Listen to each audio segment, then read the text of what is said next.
नाम है हरिया, मैं काम करता हूँ बहुत बढ़िया, खाता हूँ खाना और रोज गाता हूँ गाना। अरे यार, आज तो बहुत देर हो गई।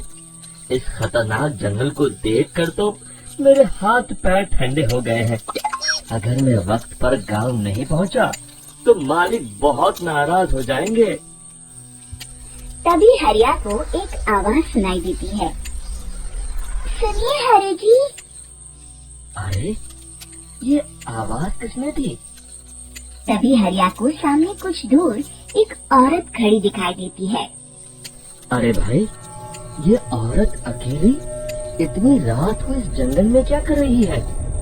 चलकर पूछना पड़ेगा। फिर हरिया अपनी बैलगाड़ी उस औरत के सामने लाकर रोक देता है और उससे पूछता है। अरे सुनिए, आप इतनी रात को इस खतरनाक जंगल में अकेली क्या कर रही हैं? तभी वो औरत मीठी आवाज में कहती है। अरे हरि जी, आप आ गए। मैं कब से आपका इंतजार कर रही थी। वैसे तो यहाँ से काफी लोग गुजर चुके हैं, लेकिन मैं खास आपका इंतजार कर रही थी।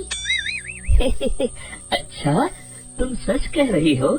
मुझे तो यकीन नहीं हो रहा है। वो क्या है ना, आज तक किसी ने मुझसे इतने प्यार से बात नहीं की। हाँ हाँ हरि जी, मैं सच कह रही हूँ। अब देर मत करिए और जल्दी से मुझे मेरे घर तक छोड़ दीजिए। हाँ हाँ, कौन सी बड़ी बात है, अभी छोड़ देता हूँ। आप मेरे पीछे बैलगाड़ी में बैठ जाइए और मुझे रास्ता बताते चलिए। फिर वो औरत हरिया की बैलगाड़ी में बैठ जाती है और हरिया बैलगाड़ी हाँकता हुआ आगे चल पड़ता है।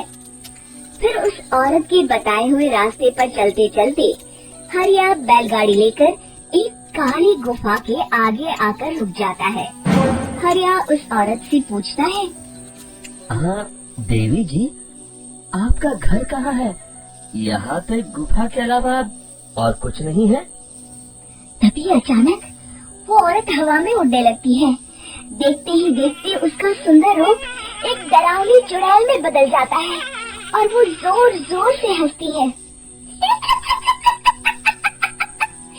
अरे तू तो एक नंबर का बेवकूफ निकला। तू तो मेरी आसानी से मेरी बातों में आ गया। अरे मर गया रे, ये तो एक चुड़ैल है। हे भगवान बचा ले, ये तो बड़ी डरावनी दिखाई दे रही है। और फिर अगले ही पल हरिया की बैलगाड़ी में रखा सारा सामान हवा में उड़ता हुआ उस काली गुफा के अंदर चला जाता है और वो चुड़ैल भी उस गुफा के अंदर जाकर कहीं गायब हो जाती है। हरिया ये नजारा देख बुरी तरह घबरा और परेशान हो जाता है। अरे, ये चुड़ैल तो मेरा सारा सामान लेकर गुफा में गायब हो गई। अब क्या होगा? अगर मैं गांव खाली हाथ गया तो मालिक मेरी अच्छी खबर लेंगे। मेरी इस बात का कोई यकीन भी नहीं करेगा। फिर आखिर वही हुआ। हरिया के मालिक चंपक सेठ को हरिया की किसी भी बात पर रत्ती भर भी यकीन नहीं हुआ। चंपक सेठ को लगा हरिया झूठ बोल रहा है और उस पे ही लालच में आकर सारा सामान हड़प कर लिया है।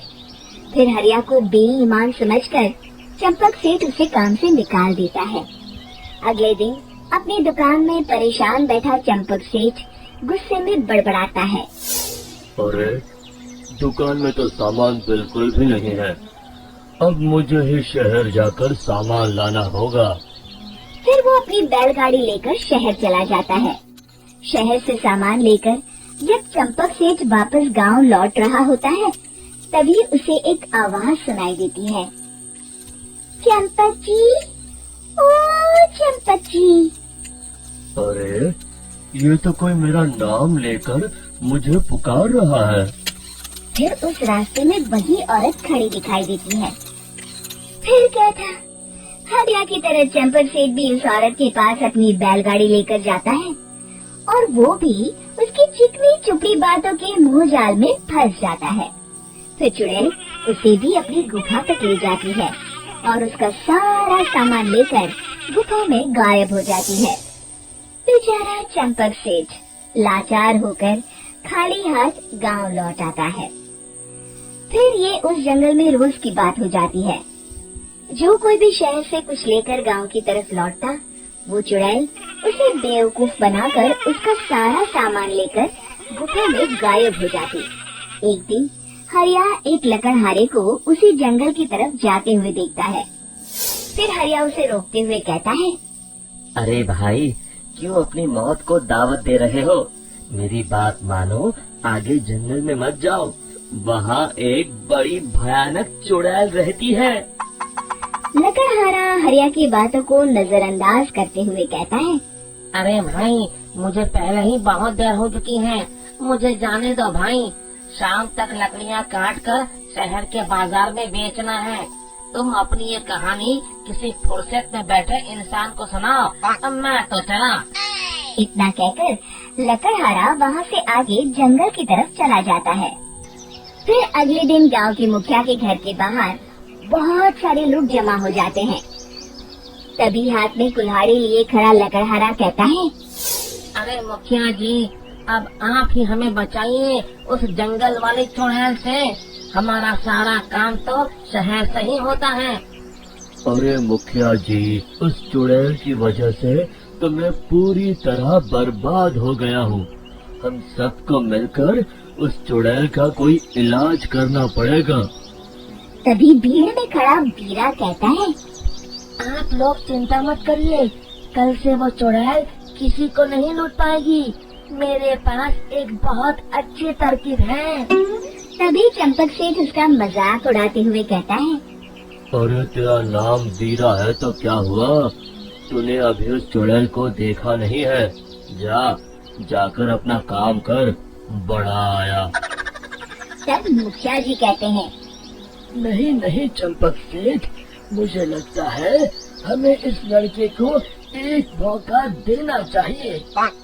फिर सभी गांव वाले मुखिया जी की बातों से सहमत हो जाते हैं और वीरा शाम को एक बैलगाड़ी में कुछ सामान लादकर उस जंगल की ओर चल देता है।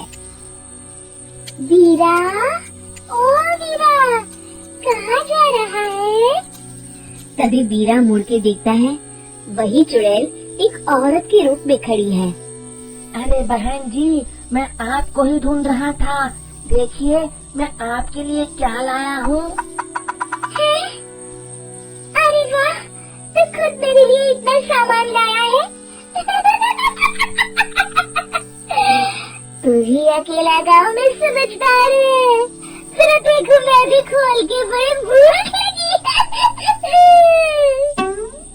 जैसे ही चुड़ैल उस सामान पर से कपड़ा हटाती है, एक भगवान शिव की तेज रोशनी उसके अंदर मूर्ति से निकलती है और चुड़ैल अपने असली रूप में आकर जलने लगती है।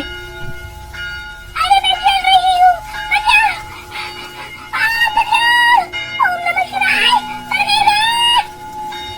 देखते ही देखते वो चुड़ैल रात के साथ उड़ जाती है और सभी गांव वाले भी वहाँ जाते हैं। शिक्षा, बुराई पे सदा अच्छाई की ही जीत होती है। हमारी ये कहानी पसंद आई होगी।